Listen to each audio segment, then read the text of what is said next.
أعوذ بالله السميع العليم من الشيطان الرجيم بسم الله الرحمن الرحيم والصلاة والسلام على أشرف المرسلين سيدنا محمد وعلى آله وصحبه أجمعين ونعوذ بالله من شرور أنفسنا ومن سيئات أعمالنا من يهده الله فهو المهتد ومن يضلل فلن تجد له وليا مرشدا وأشهد أن لا إله إلا الله وحده لا شريك له وأشهد أن محمدا عبده ورسوله أيها الإخوة أيها الأخوات أحييكم بتحية الإسلام تحية من عند الله مباركة طيبة السلام عليكم ورحمة الله وبركاته. Alhamdulillah, it's for me, in fact, an honor to be here for many reasons. I want first, of course, to thank the University of Management and Technology for this invitation here, and especially, of course, Dr. Hassan Murad for this invitation, and also the Brother Fan who are trying to have me coming, and I know because of many difficult times and the schedule that it was difficult. And I'm here, I'm happy to be here because it's a memorial of a man I met. Just, in fact, a few months before he passed away, rahimahullah, rahmatan wasi'ah. When I was in the UK and I was in fact working on the road to be a European Muslim, and I had the opportunity to stay with him, to listen to him. And he told me about the story and his personal relationship with my own father, rahimahullah, rahmatan wasi'ah. And I understood from that time this kind of connection, which is not an intellectual connection only. It was intellectual, but it was a connection of the heart. It was a connection of love. It was love. It was love in Islam.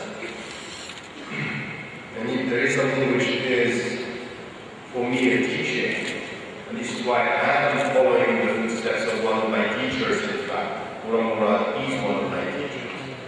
Is this connection between love and mind, intellect and spirit, deep faith, critical mind. These were the people, and he was one of them. And when I was asked to come for this memorial, it was with no hesitation, and if there is anything to do in the future to remember his name, to remember his work, I will be the first to serve. Because by serving his memory, I'm serving the messenger of Islam.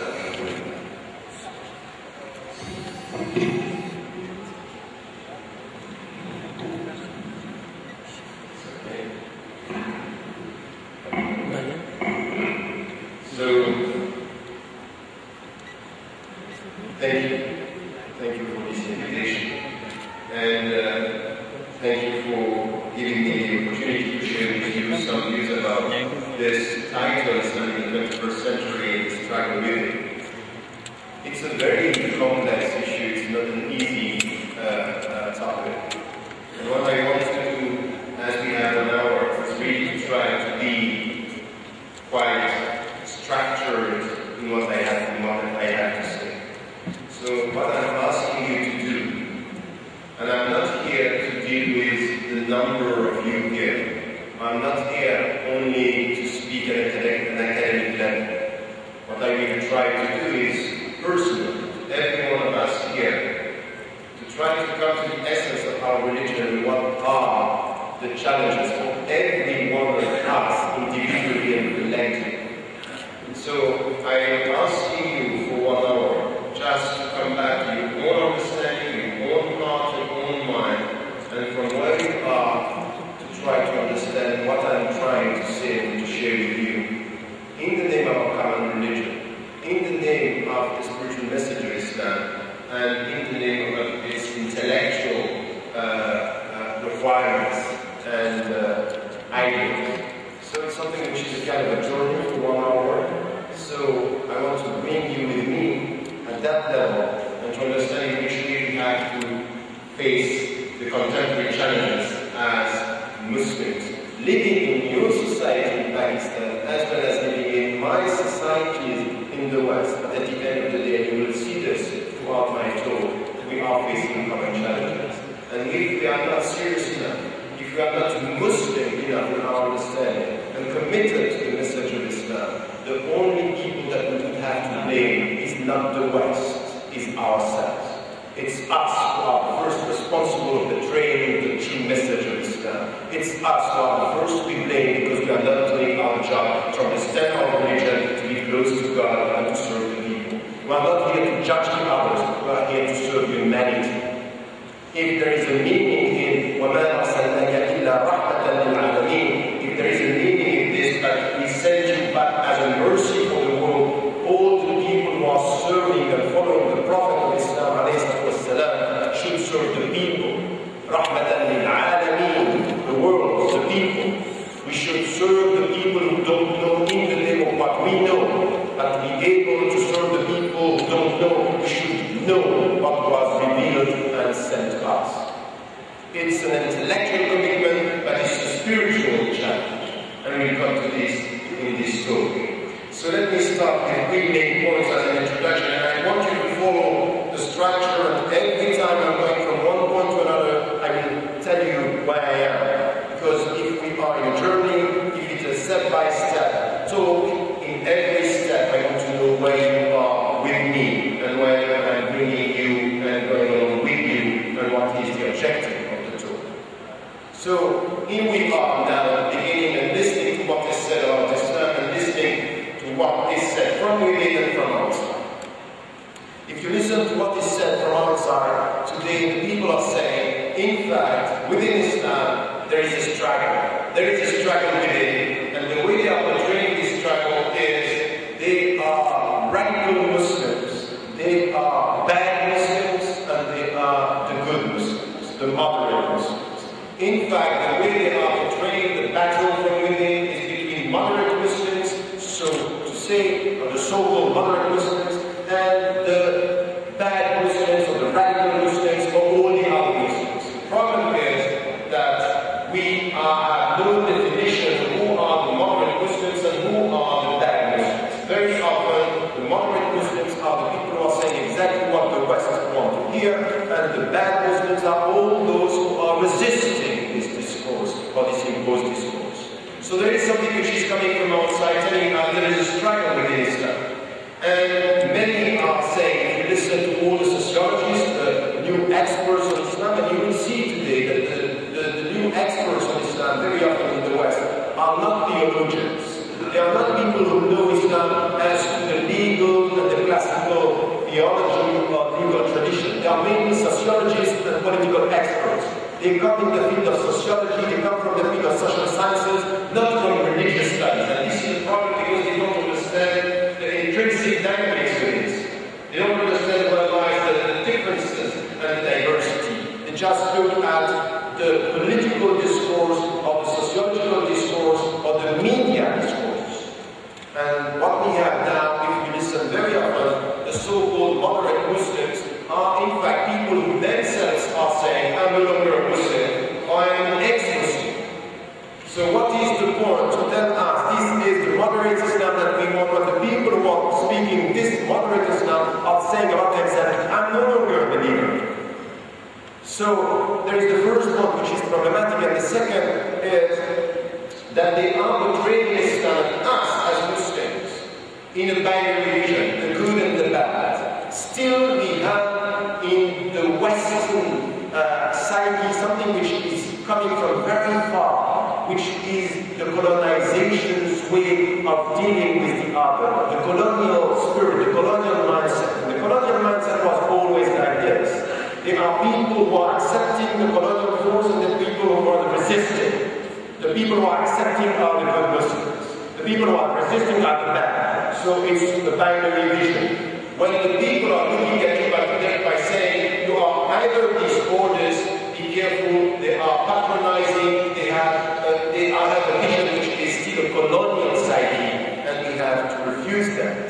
We have to refuse that by saying, from the very beginning, I know that you are respecting me the very moment you understand that I'm as complex as you. So the universe of Islam is as complex as anything which has to do with the universe of Christianity, of Judaism, of the Western civilization. So it's much more complex than what is said. So we have this discourse running from our side. And we have to be critical towards this. As to the terminology, I don't use moderate Islam and moderate Muslims. I don't use the terminology that we are using to describe myself. I refuse it because it doesn't fit the reality of the dynamics within Islam. So, first I have to be critical towards what is said about Islam. Still, having said this, it's not the end of the story. The end of the story is not to be only critical about the discourse. It's now to produce a set of understanding, the terminology that we are deciding is the true methodology, the right methodology, and it describes what we are experiencing as Muslims within our community.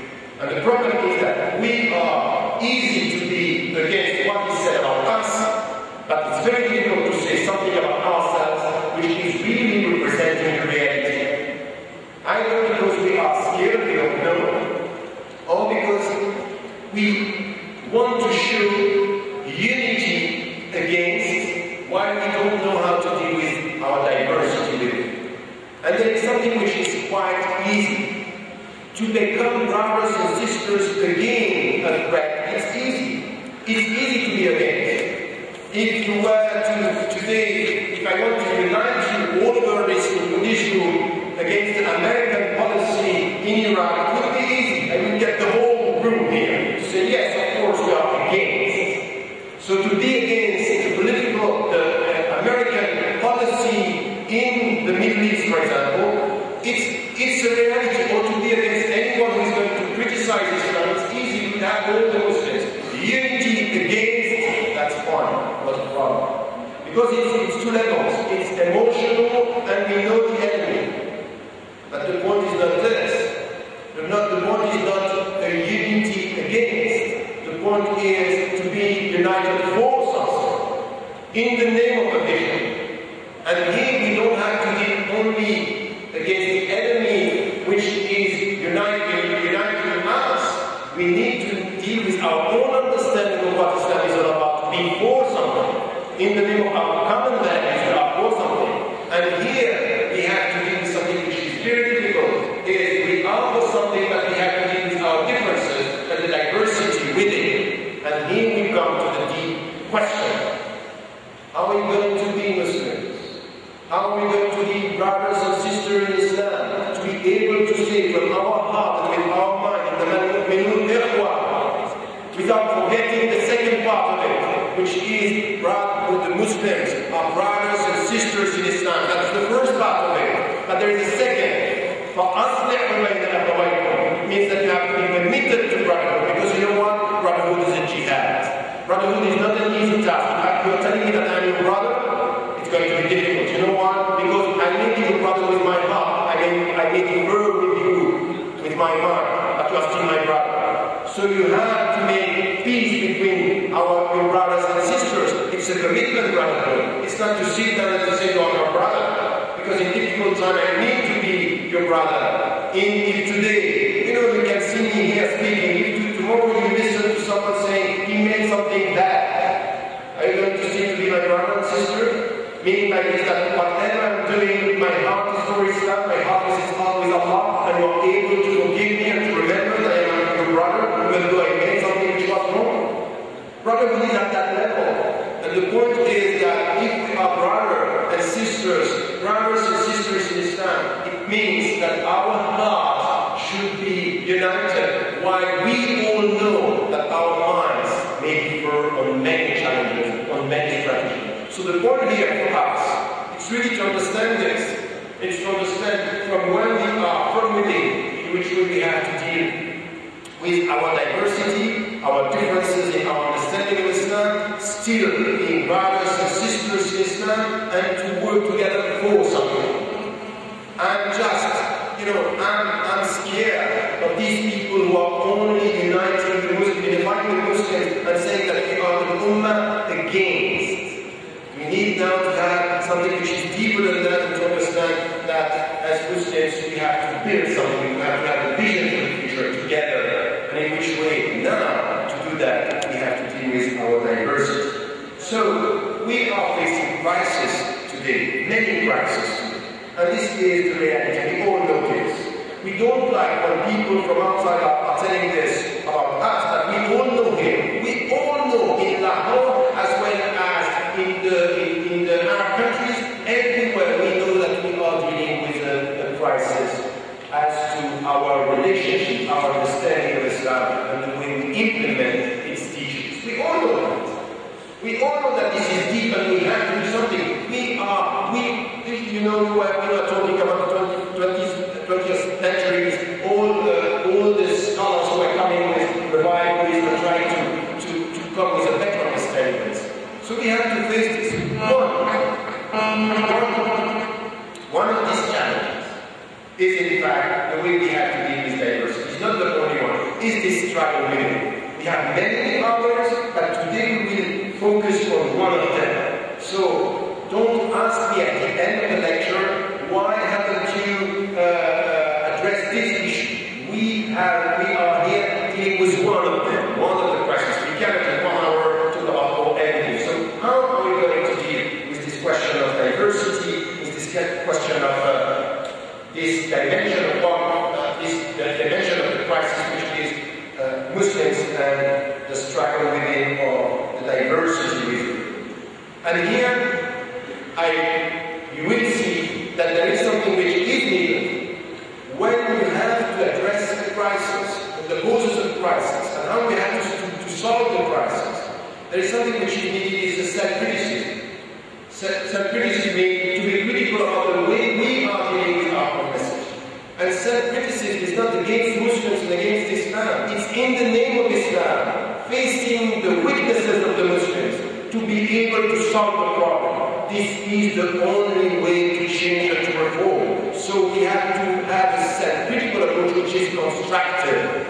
And here, all the Muslims should sometimes stop to be too much emotional and a bit more reasonable in the way we look at the situation, and we are constructive. Self-critical, self-criticism, constructive self-criticism. What is the problem in our communities? What is the problem in our society? So let us deal with diversity, one of these problems, one of these challenges, and try to understand from within now. So I'm forgetting about all this, what is said about Islam and Muslims from outside, moderate, not moderate. I don't care about this. Now I want to deliver a journey from within Islam to try to understand which kind of diversity and how we have to deal with it. Can I say something from the very beginning? Many Muslims, from within and at different levels, from scholars to ordinary Muslims in their daily life, we all know that there is something which is an accepted diversity. We know this. We know that there is something which is, even among the companions of the Prophet, we know that they were not the same people. We know the difference between Abu Bakr and Umar. We know that Surah Al-Hujurat was coming after the dispute between Umar and Abu Bakr as-Siddiq radiallahu anhuma. We know this. لا ترفعوا يا أيها الذين آمنوا لا ترفعوا أصواتكم فوق صوت النبي عليه الصلاة والسلام. This verse, which is, O you who believe, don't raise your voice beyond the voice of the Prophet عليه الصلاة والسلام. This was what? A struggle, a dispute between Umar and Abu Bakr as-Siddiq. Meaning by this that they were not agreeing on strategies on some issues. Why they were brothers in Islam. They love each other. You will never find something which is a bad word coming from Umar or a bad word coming from Abu Bakr. They were close with the heart, accepting differences with the mind. And this is in the Quran. And the Quran is telling us this why. Because we have to deal with it. We have to deal with these differences. This is Islam. This is the very beginning of Islam, which is unity of the heart and diversity of those accepted from the very beginning. So we know this. We know that there is a diversity. We know that there is a diversity. The problem is that we know it like this superficially, but we don't know from where it comes. And sometimes we have just to sit down and say, okay, how do we construct it? How it is built? And now we listen to people again from outside, but also from within, sitting in Morocco, sitting in Indonesia, sitting in non-Muslim countries, and listening to Muslims